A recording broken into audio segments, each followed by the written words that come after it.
Good morning. Good morning. It is Financial Fun Friday, darling. We are here again. Do you believe it? Seems like time is like I just was on here. So, good morning to everyone. Yes, good morning. Good morning. And so it is 10 a.m. and we're going to go ahead and get started. Welcome, Facebook. Thank you, everyone, for joining us.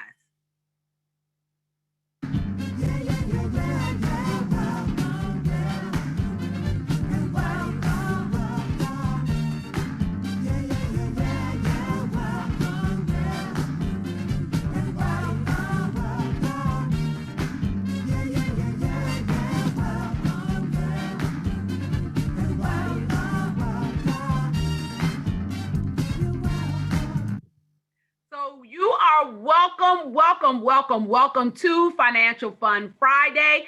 I am your co-host, Darlene Jenkins, and my other co-host, Dr. Rita Bailey Rowland, who is actually on mute. So, yeah. Sorry, I was all into it. Good morning. This is Dr. Rita B. Rowland. Yes, she is rolling this morning, everyone. And of course, we are brought to you by Affordable Benefit Solutions, where we're always bringing you what's next and what's important in the financial services industry. So, for those of you just joining us, the Financial Fun Friday series, this is a webinar that's hosted at 10 a.m. Eastern Standard Time on the first and third Friday of each month. And we are broadcasting simultaneously on Facebook Live. Welcome, everyone on Facebook. Hello, Tangi. Hello, Prophet Lisa. Who else do we have on there? Everyone We watching us, got thank you so Quinn. much. We And got during this Tawana broadcast, Chapman what on we there. do is we pull back the curtains so that you can get an in-depth understanding of not only your employer benefits, we also give you some retirement preparation options as well as financial tips and strategies to help you reach your financial destination. If you want to join us live here on the broadcast, you can register at ritabrolandevents.com. Of course, you can be on Facebook and follow us live at Your AB Solutions. And if you want to catch any broadcast that we've already had, including rewatching this one, go to our YouTube page and look for Financial Fun Friday or Financial Fed Friday. We would love to see you there. So, the whole purpose of our series is that we wanted to just create a forum where we could help you understand your habits, your money, and your habits, your money habits, but your benefits on your job, Rita. Not just any habits, but your spending habits. And to do that, please go back and watch the other broadcasts we had where we went over your money personality, Rita, because our money personalities actually guide how we spend our money. And then, of course, we want to offer support and solutions that will enable you to reach your financial destination. So, Yes. yes, before we get started, I just want to let everyone know that the information we're going to be providing today is going to be presented in a generic approach. The reason we do that is because without individual knowledge of everyone that's watching us on Facebook, those that will watch us later on YouTube, hello, and those of you that are here live on the broadcast, without having individualized information on each of you, we can't tailor the presentation to you. But I tell you what we can do. If you contact us at 301-577-6340, we will gladly customize any of the information that you see on here that you feel meets your situation. So we are open to do that. If you're watching us later on YouTube, on Facebook, reach out to us, email us at FFF, that stands for Financial Fun Friday. So that's FFF at yourabsolutionsinc.com. So please accept this information as general in context and apply it where you feel it meets your particular situation. So thank you so much for understanding. So this year's theme, Rita, is getting fiscally fit. That's getting our money fit. So that's what we're focusing on all year. Fiscal fitness, money fitness, Rita, right? I need to stay off mute because absolutely. Yes, yes, We please. talk about getting our money together, strengthening our pocketbooks, okay? Yes, strengthening those money muscles, which takes the shape in our purses. And so to kick off the year, what we decided to do was go back, circle around, and do our 30-day no spend challenge. And so we are in the middle of the challenge. I can't wait to hear everyone. Facebook, please chime in, those of you on here. And if you're just joining us for the first time, what is going on with the 30-day no spend challenge? We wanted to know, could you survive a month without spending any money except on the necessities? That's the objective. Only spend money on the necessities and then keep track of the money that you're saving. So here's the list of the things that we said you could spend money on. Like we said, necessities, your food, clothing, shelter, school supplies, your gas, things that require, that you're going to need to maintain your standard of living, your existence, basically. What we were not spending money on was shopping, either online or in the department stores. No clothes, no shoes, none of that. Not going to the movies, not buying anything, not getting additional subscriber services, no loaning money to others. We are trying to save money and anything else that's not an essential. So right now, we want to know, how are you doing? Because I'm telling you, Rita, I don't know about you, and I don't know about you out there watching. So please put in the chat on Facebook. Let us know what's been going on. Because day 3 into the challenge, I am at Dunkin' Donuts, my favorite place. And we're having a staring contest, me in the building. Because I want what's inside of there and I can't get it. So I pull off and I put the post on our Facebook page, which is Financial Fed Friday group. Like, this is what's on my mind right now, donuts, and there's donuts falling out the air that I can't get. Did you say falling out the air? I have been it's been trying to pull me to the dark side, but I've been holding on. So what's going on with you out there? Facebook, talk to us. How have you, if you're participating in the challenge, has it been a challenge? What's going on? Well, while we wait for their chats, Darlene, and look, y'all, this is so bad. She was in with me when I violated the challenge, and she was so caught up in helping me that she didn't even realize. So on Valentine's Day, your girl was too lazy to cook.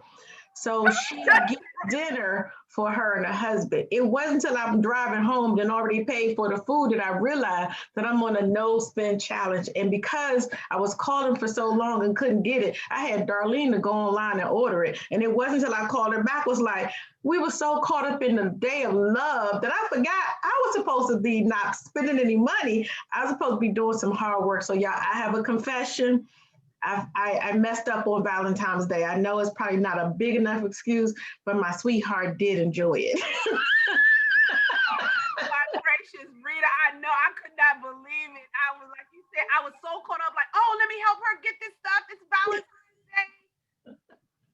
Day. And we were in violation. So come on, tell us what's been going on with you. Donna said, I'm gonna try again next month. And online, Renee said that she spent on Valentine's Day, and Denise said this time around the challenge was harder than the first. I got tempted to order takeout. And, I think this time was harder because we really had to fight. The last time when we started this challenge, within about 10, 13 days in, the pandemic hit, we had to go. And I think people were so busy trying to get toilet paper and some sanitizer and just go in the house to escape, coronavirus, that they wasn't thinking about spending any money. It was just trying to be alive and safe. So I think it was easier because we were almost forced to not spend because restaurants closed. So the things that we normally would spend money on, the stores closed, Macy's closed. So I think it was harder the first time. It was easier the first time. So now everything is open and alive. And so it's really causing us to focus on what we do. So thank you. Absolutely. Beverly said, hey, I bought myself some flowers for Valentine's Day. So it seems like this month of love, Rita, has been the challenge in the 30-day no spend challenge. And so as we know, February is definitely put out as the month of love. And we are saying, yes, some of us, we have been loving ourselves and loving our loved ones. And so we want to put a different spin on how we love. We, of course, are in the financial services industry. And so we want you to start thinking about love in a different way. We are looking at ensure your love. really show your loved ones your love. And why is this a priority? Where are our priorities? 77% of people say they are willing to buy their loved ones something special on a special occasion. But yet, a less percentage, only 69%, said they are willing, Rita, to spend money on their family's financial security. But you know, Darlene, this is so important because I have clients who have cell phones for the entire family, and their cell phone bill three hundred something dollars. But you tell them the price of an insurance is less than $100, and they think that's too much money. And so, truly, understanding what we're going to share today is important because I think people priorities are in the wrong place. And not that a cell phone maybe is not important, because you know that's how we communicate, because people don't have home phones anymore. We don't have a pager, so we may need it, but should it be more important than the thing that could really change your family's life? Maybe there's a compromise somewhere. Absolutely. But before I move on, Rita, I want to correct myself because Beverly is screaming at me. She's like, no, I didn't break the challenge. I said I did not spend Oh. money on the flowers. So Beverly, I take that back. Beverly has not broken the challenge. She did not buy flowers for herself. So Beverly is definitely keeping her priority. What? Together. Look, she's not playing with you. She got it in all caps. Like, get this Yes, right, Miss Dolly. I did not right. break the Get it challenge. right. Thank you, So Beverly. Beverly, yes, I'm sorry. So Rita, as we talk about ensuring our love, what were some of the top things that people, have been talking about? I think last year, because of the virus and the pandemic, and people like almost every day, every minute of the day, you turned on the TV and they were talking about this virus, which that's another whole story, which I won't get into. But what it did bring was every day, so many people died. This many, we're up to 10 deaths. We're up to 10,000 deaths. We're up to 50,000. We're up to 100. Oh my God, we didn't hit 200. And so death became like what you saw every day.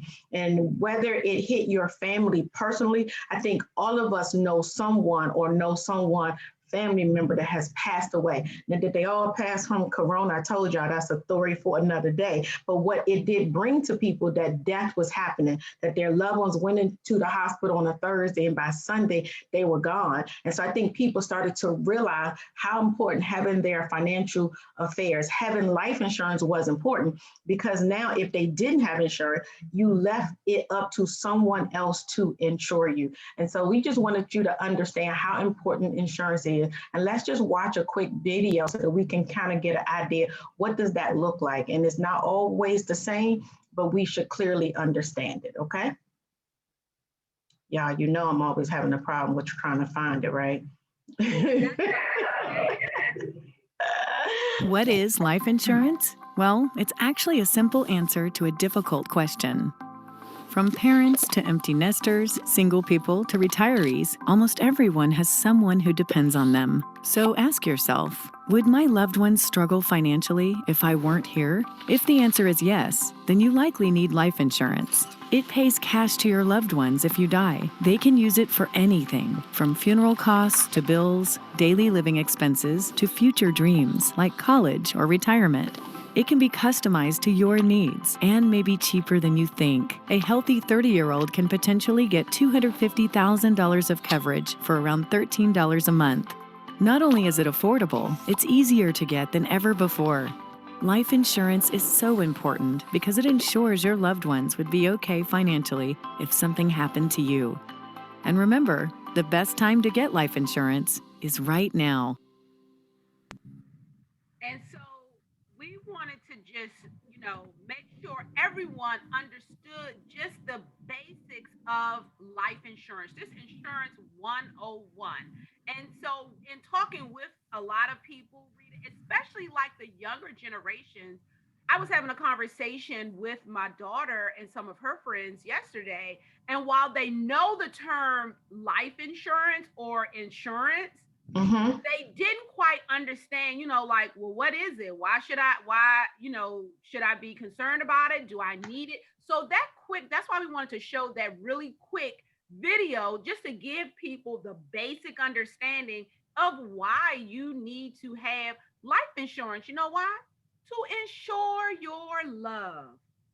Absolutely. And I think, Jenkins, as you can go ahead when you think about insurance. I think for me, insurance was important because my mother died when I was 11. And so for me, understanding the impact of a parent not being in your life, she's gone, and the financial support that she supported the household, all of that changed when my mother was not here. And even in the 70s, she had some insurance, but it wasn't enough to do what she probably intended to do. So when you think about insurance, you think of, you made some commitments to some people, right? And a commitment is like, I think about in terms of a vow, you vow for something. And so think about when I leave here, I'm now married. What will I, if I'm not here to bring the financial support to my household, what will I leave my husband? Like, how would I leave him? What's, will he continue his lifestyle in the budget that we both have created? Maybe you're not, Darlene, you just have Jordan. If you left today, she's still in college. How will she continue to live? One, she's dealing with the fact that she don't have mommy, but to bring on an added stress to not have enough money to carry her through college, and now she has to drop out because mommy didn't prepare for that. Your savings, people didn't have life insurance last year. Family members had to go into their savings. Just think about it. You finally got your savings to 15, 20 grand. You worked hard, took you 3-4 years to get there, and then somebody passes away and have no life insurance, and everything that you saved was wiped away in just one event. So maintaining your credit, some people don't have it. Now your loved one is gone. And now because they didn't leave you support, you're now having to charge things because you don't have the money. So it's everything. People have had to move out their homes, sell their home, foreclose their homes. We've heard horror stories about people passing away and their family members they left is uprooted. Education, kids wasn't able to go to college, or at least the college that they thought. They had to end up going to a community college, which is not bad, but it wasn't what their parents had planned for them or them. But because they didn't have the money, things changed. Retirement, some people still working, y'all, at 70 because a spouse left. And because they didn't have any money, all the bills became their bills. So what they were putting into their retirement plan, 5-10%, they now needed that 5 or 10% to come back in the house so that they can pay the Pepco bill, the water bill, pay the mortgage, feed the kids. And Legacy is an article that I'm going to probably post on our page either tomorrow or Monday. And there's a Forbes article, especially talking about African Americans. That's another whole story, but we'll talk about that later too. There's a lot of stuff for us to talk about later. But they were talking about how we don't have enough life insurance compared, but it's also the stigma of before that life insurance that we think is only meant to bury. But it also comes back from Jenkins back in the day that we wasn't treated fairly and we were only sold a certain type of policy, the one for burial. And I just remember home beneficial because we basically lived with my grandmother every summer, and the man would come by and collect the money. And my grandmother died in 1996. She had a $2,500 policy that she probably got somewhere in the 60s or the 70s. And by the time she had passed away, she had paid well over $5,000 for a $2,500 policy. So there were things that were not done fair. And some of us still have this mindset like it's unfair, but it's not the same anymore. And legacy planning, I met with a client a few years ago, and she said that they had a $500,000 trust fund for her, all of her siblings, and all of her cousins. So it was 13 of them. And I'm like, your parents were very wealthy. And she was like, no, my grandparents were not wealthy, but what they did was because they wanted to leave us some wealth, they used life insurance to do it because they didn't have the money. So it's very important for us to understand using insurance is not just for the burial. It's a whole financial plan, and we can show you more. We actually have a program, we'll come back. It's how you can pay off debt using insurance, how you can use it for retirement, buying car.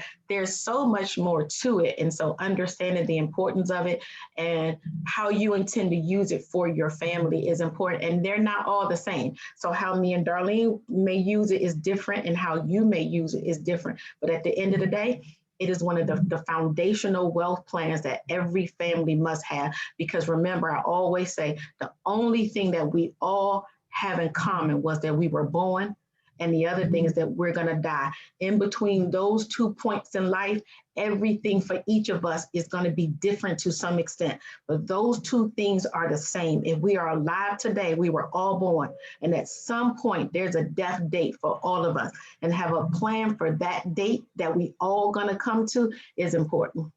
Absolutely. And Rita, although when we speak on these commitments, and I know we're talking about ensure your love, there's something else that can play into these items that you went over, tearing up, blowing up your savings. If one of your loved ones gets sick and you're like, hey, I'm okay, I have everything I need, I'm rolling, but then a loved one gets sick and they're looking to you for help, that can also blow up all of your financial plans, from your savings to your retirement, everything. And as you said, hey, we'll go into that on another day.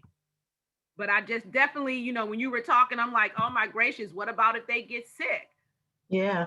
And so, we made some vows to some people, whether it was a spouse. When I said I do to Bernard, I made a vow to him. And part of that vow was a financial vow. And so it's important for me to honor the vow.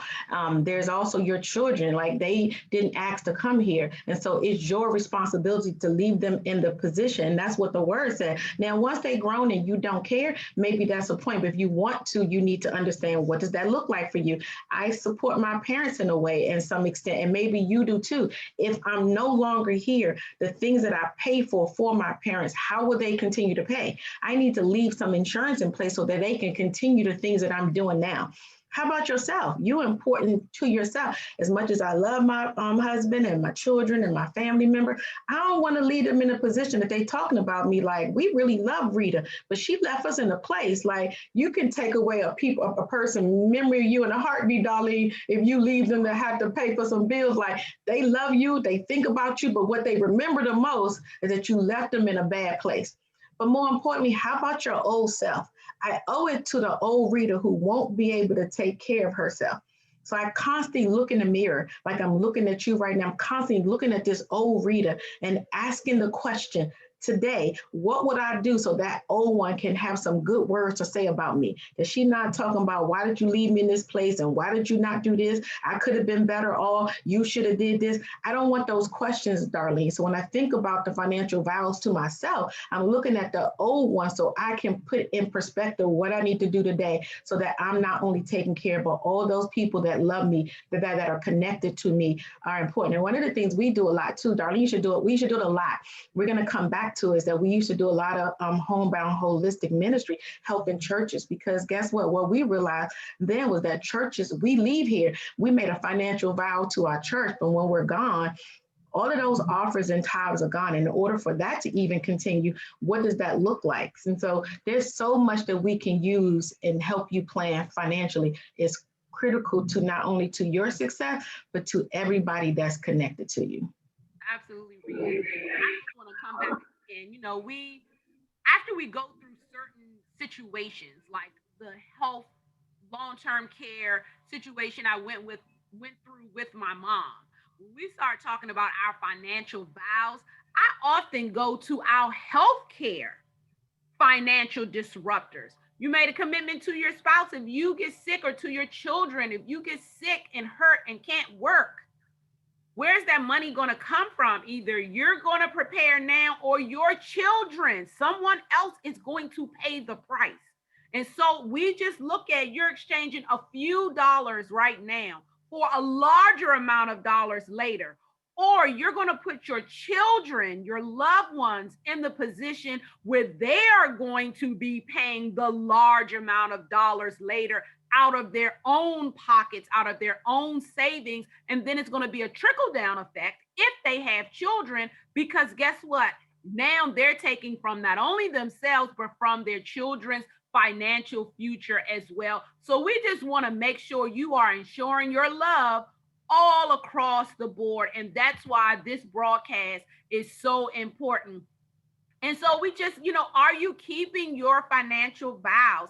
If you're on here, just talk back to us. We want this to be interactive. We're here for you. Let us know your thoughts. After we've gone over this information, has any of this jogged something in you like, oh my gracious, I need to look at this. I need to examine this, because 34% of Americans said that it was important to get their finances together this year, 2021. So what steps, what things can we help you address? That's what your Financial Fun Friday team is here for, to help you meet your financial destination and offer you solutions and strategies to enable you to do just that. So please let us know what areas of things that we've spoken on today, impacted you. Or Read it. just to, or just maybe just answer the question. Did you look at last year and see what happened and what we're talking about today? Do you see how you maybe need to go back and look at your insurance to make sure you know what you have? Well, we realize a lot of people we meet with. And so the question could be just yes or no. Yes, I think I need to review some things to make sure I'm good. Yes, I need to make sure that my husband or my children are taken care of. Yes or no, I got it all together. Because what we also realize, Darlene, is that many people looked at last year and they realized that their procrastination did not wasn't in their favor, even though we know procrastination is never in the favor. But when you have something major happen in the world, like what happened, this just didn't happen to the DMV. It didn't just happen to the United States, it happened worldwide. And so I think people just had this aha moment. And so how about you, yes or no? Talk to us. What do you think? Are you in a place where you realize you need to do something else? And it doesn't have to be something major. For a lot of people, just know who are your beneficiaries. Did you put that name on 20 years ago? And is it a mom and dad up there who's no longer here? So, what are your questions or what are your concerns? So Vicki, thank you. Just understanding the difference between term and whole life. And that's one thing, Vicki, that many people do not know is people who and people think it's just about you being young and you don't know. We have a lot of mature people who don't always know the difference. And if they understand term, they don't really understand how term works. They understand, so it could be whole life, but there's some other permanent plan, but they work differently. So really having a true understanding, and you can sit down and talk with us with that as well. Absolutely. And so, just to circle back, we are trying to get our money muscles built up. Please don't forget the 30-day no spend challenge. Just check in. Join our Facebook group, Financial Fed Friday, to take part of the challenge. We're having bi-weekly check-ins. We share ideas, offer motivation, and then, just share our experiences. I definitely put mine up there. I have something else to post because, Rita, I didn't mention, I wanted some busboy and poets. I love their food. My daughter loves the Brussels sprouts. So I said, hey, I'm going to make them at home. That was a fail. I'll just leave it right there. So please don't forget to do it. And we also want to let you know that we've had this up here before. We had two professionals, Marty Ruby and Becky Swansberg, to come in and do webinars for our clients, for the community, addressing the impact of the stimulus on our future retirement income. The webinars are going to be ending. We got it extended, but this Monday is the last week. So if you would like to look at that, I would encourage you to look at that. We'll post this link in Facebook, also in the chat box, so that you can register and see it. It is life-changing. You want to know all of this is tied together. So you want to make sure you are preparing for retirement and you are looking at it from every angle, whether you're just starting to work and you have 30 years, or you only have 1 year left, or you're already in retirement. These things that they're going to go over may impact you as well. So as we close out, we want to let you know that planning is bringing the future into the present so that you can do something about it right now. Looking out at all of the things that could impact you, coming back right now and putting a plan and strategy in place to make sure that you can do it. Contact us today so that we can map out a strategy for you to help you put all of the pieces together. And the reason we're able to do that is because we are a full service financial solutions firm. We provide the solutions to your financial needs in the area of retirement planning, estate planning, insurance services that we just went over with you, some of the basics, but we also offer long-term care, cancer insurance, disability, paycheck and protection, which protects your income while you're working. We help you get your credit and debt together, because as this society is moving forward, our debt and our credit are absolutely essential. It's even tied to our jobs now. So we are here at Affordable Benefit Solutions, please book an appointment with us today. You can call us at 301-577-6340. Any of the information that we went over with you, we would gladly offer you a customization to see how these things will look in your home. So that's it. Thank you. This is The Real Thing, you all. It got real today. We appreciate you communicating with us. Okay, our number, I'm going to say it right after this. Hear me? Thank you, Miss Rainey. All right, then. Okay. So, okay, that's great. So the number to reach us at again is 301-577-6340. That's the number to our office, or you can email us at FFF@your, YOUR, A is in apple, B is in boy, the word solutions, SOLUTIONS.com, FFF@yourabsolutionsinc.com. Thank you so much, everyone, for joining us today. We appreciate you. Please meet us back here on the first Friday in March. Let me just check in on Facebook. If there are any questions? Okay, so thank you, everyone. This was great. Have a great weekend. Rita, did you want to add anything before we close out? No, just wanted to say thank you. Sorry, you guys, for all my background noise. Yeah. I'm on the move, but thank you so very much for joining us today. Make sure you have a great weekend, and just remember, planning is so that you don't have to worry about it in the future. So thank you.